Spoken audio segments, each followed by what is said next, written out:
What is up, everybody? It is the MMA realist here. You know me, that guy that fanboys love to hate in the flesh. Talking about Brian Ortega versus Cub Swanson, December 9th, Fresno, California, from the Save Mart Center, which I guess Save Mart, they're making money like that. But let's talk about this fight. I've talked about this fight briefly before, and I don't remember which video it was off the top of my head. Because I would like to reference the video. But for those of you that didn't watch the video, and I'm sure there are many of you that haven't watched that video, this is just a little recap of that video because basically I gave you my prediction in that video. And right off the bat, I'm telling you that Cub Swanson is going to win this fight. 5 rounds. Brian Ortega's undefeated. Yes, we know that. Cub Swanson, longtime veteran, been around the world twice over, fought many a tough guys. Really, I mean, with the whole drama with the featherweight division that has happened the last few weeks with Aldo stepping in on short notice due to Frank Yeager's injury, I was kind of campaigning for Cub Swanson to get the fight myself. Although I understand it because Max did destroy Cub. Well, he didn't necessarily destroy Aldo, but he beat him. But the Cub Swanson beatdown was worse. Now, in this fight with Brian Ortega, Cub Swanson, he has a major advantage in the striking. Major. And I said in that previous video that my concern is Brian Ortega's health, his safety, and his corner. Meaning, Brian Ortega has a very good chin. And if you don't know T City's background, you know, Gracie Jiu Jitsu black belt, amazing grappling, especially off of his back. You know, he's a guy where you might drop him, follow him to the ground for some ground and pound in the top position, but you may be leaving the worst for wear, you know, because this guy is just so good off of his back. That's why they call him T City, Triangle City. So just phenomenal grappling. We've seen this in a lot of his fights. You know, if you guys really pay attention, you know, and I've noticed this throughout his fights, and I'm hoping that they're going to correct this. I don't see him making a huge leap in just this one fight compared to his last. I'm thinking about only his last 2 fights. I don't think I see him making that big of a leap because I didn't see the leap in his prior fights. So it leads to me to believe that he's still going to have the same deficiencies in his striking and his defense.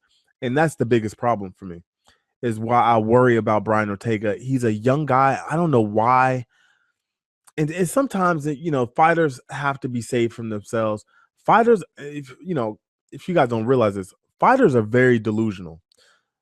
You know, you get a few wins or even just the fighter mentality, you know, you have that confidence. You think you can beat everyone, you know, you think you're ready for every challenge. However, that is not necessarily the truth. And unfortunately for a lot of fighters, they find that out the hard way, usually by beat down, knockout, submission, what have you. And then they think to themselves in retrospect, a few years later, when they go back to the drawing board, get a few wins under the belt, and think about what happened prior and say, man, I really wasn't ready at that moment in time. You know, that loss was a good thing for me. Now, in this fight with Brian Ortega, I don't think they should have taken this fight, to be honest. Now, could he finish Cub Swanson? Yes, he can. He can obviously finish Cub Swanson. I mean, Cub Swanson's been submitted before numerous times.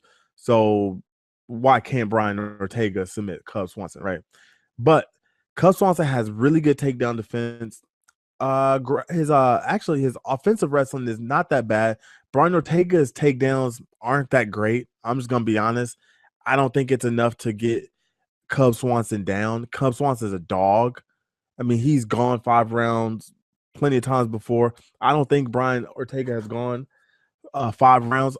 Not saying that he has bad cardio. He has shown good cardio and durability. But this is just a tall order, especially taking this much damage. Now, by him having a good chin, it's almost to his detriment. Now, some fighters, and here's the thing about when I always talk about fighters. What up, Daniel Cho? Um, Fighters with good chins.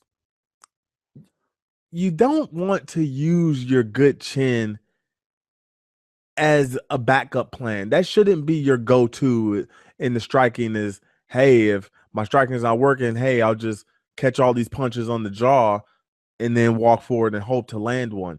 And it seems like that's what Brian Ortega has done throughout his UFC career. You know, this guy has been hit with some hellacious shots and he just walks right through. I don't know if it's that Mexican jaw or what. I don't know, but the guy has a rock solid chin. And that worries me because Cub Swanson, he's a guy, he will put it on you for as long as you're willing to take it. And in the case of this fight, I really don't like it. Brian Ortega's handlers, they should have treaded more carefully in this fight. And well, really in the fight selection, because this is a fight they shouldn't have taken at this point in TCD's career. He's still early because when you think about this, and this is my thing in fighting, especially, you know, from my days of fighting, this is what I would always say to myself. If you're going to take a tough fight, there's no turning back from that. You can't go from taking on like a top 10 or a top 5 guy and then willingly take on number 10 or number 5, someone ranked 10 through 15. You need to progress forward. So let's say Brian Ortega is successful in this fight against Cub Swanson. It's like almost saying the sky's the limit. So that means, hey, he should fight an even tougher guy. But necessarily, is he ready for that? No, I don't think so. You know, is he ready for a guy like Aldo in the striking? No. Is he ready for a guy like Max Holloway in the striking? No, he's not.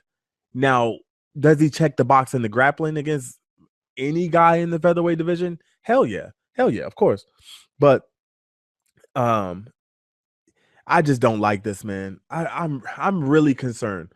And I don't know how sincere I can sound coming across on this microphone and camera, but I legitimately have concerns for Brian Ortega's health and safety going to this fight. Almost like how a lot of fighters had concerns about Michael Bisping's health and safety with him taking the Kelvin Gastelum fight after just being beat up and choked unconscious a few weeks earlier. I have more concerns about this than Michael Bisping, which we're not even going to talk about that. Maybe in a different video in a Q&A. But in this fight, I worry about Brian Ortega, man. I really do. I mean, we've seen Cub Swanson, those wars he's been in the Korean Superboy fight. He beat that dude from pillar to post. Another dude with a good chin. But he can really strike though. That's a difference. Like at least the Korean Superboy had something to offer Cub Swanson. In this fight, I don't see Brian Ortega offering Cub Swanson anything in the striking. I really just don't see it, man. I don't. I mean, I'm going to watch it, but I'm going to reluctantly watch this fight because honestly, it's going to be one of these fights where if it gets that bad and the corner doesn't stop it, I might have to turn off the fight and stop watching. I'm forecasting what I see out of this fight. Now, this fight is next weekend because UFC 218 is this weekend. So tune in for that. I might be doing a live commentary for that pay-per-view. Just stay posted. Let me know who you guys have winning this fight in the comments below. I think it should be a wash, right? I think everyone should pick Cub, right? Wrong. Who knows? I mean, there might be some people that chooses Brian Ortega to win this fight. I don't know. It's sort of like the Anthony Pettis Poirier prediction. I predicted Poirier to beat Pettis, but in the comments, many people were saying Pettis. So we'll see what happens. You guys let me know who you have winning this fight in the comments below. I'm very curious to know why. And especially if you pick Brian Ortega,